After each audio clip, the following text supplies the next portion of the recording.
Well, yes, I think that's perfectly obvious corruption in the King James manuscripts there. All of this has been dealt well with by Bart Ehrman in his corruption of the Orthodox corruption of Scripture, a very good book.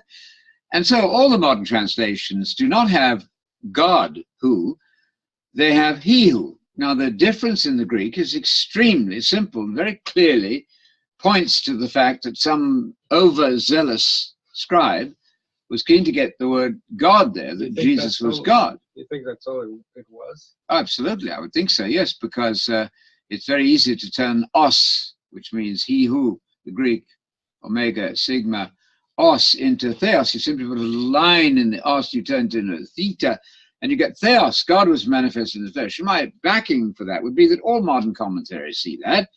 You need to have the Metzger standard text on the alternatives. The apparatus underneath gives you the relative importance and likelihood of various readings, and that one is discarded, I think, by all scholars these days. Jesus is not God in the New Testament. You can look in the Metzger's standard text, and he has a commentary on the New Testament differences also, and he rates them as an A, B, C, or D. And this one, if I recall, is not rated highly at all. It's very unlikely that Jesus is being described as God was manifested in the flesh. No, he who was manifested in the flesh, that's Messiah, of course, seen by angels and so on, justified in the Spirit, and then was taken up to the right hand of the Father. All that's clear. Now, if you want to argue that Jesus is an expression of God in a human being, of course, that's absolutely right. The word, little w in John 1:1, the word showed up as a human being. And you will note then in John 1:5 that the light is neuter. It's a thing. Light is not a person.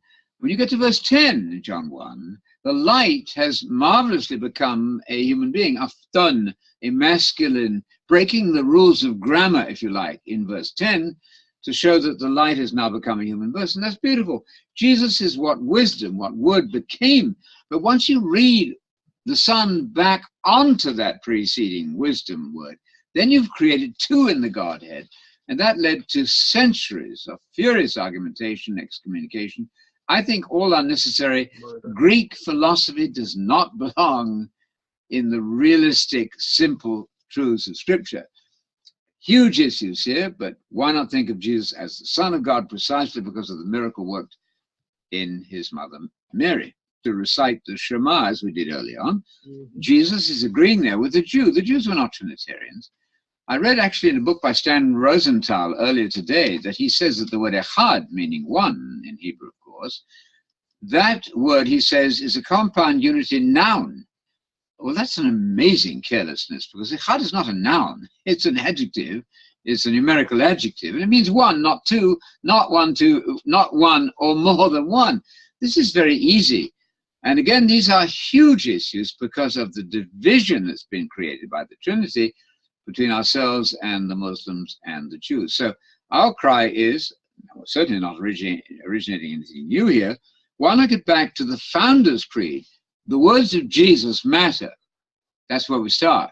Unlike Coral Ridge Ministries, the late James Kennedy said that many people think the teaching of Jesus is important. That's not so, he said in a Truth Note some years back. He said, that's not so. What really counts is that God came and died for you. I think in the South we would say it doesn't get any worse than that. It is absolutely misleading. The teachings of Jesus matter because the standard by which we are going to be judged, Hebrews 5:9 says that salvation, a high tension word, is granted to those who obey Jesus. Why isn't that a John 3:16? It's a fearful complication under the excuse that we had to express all this in terms of Greek philosophy. I would leave Plato out of it. The church fathers admitted, the so-called church fathers, by the way, the church fathers should be Abraham, Isaac, and Jacob, but the pseudo-church fathers, philosophically minded church fathers, had to reconstruct the creed in terms of Platonic ideals and forms and so on. That was a disaster, as Canon Googe once said. That was a disaster from which we have never recovered. We need to get back to the teachings of Jesus and his creed.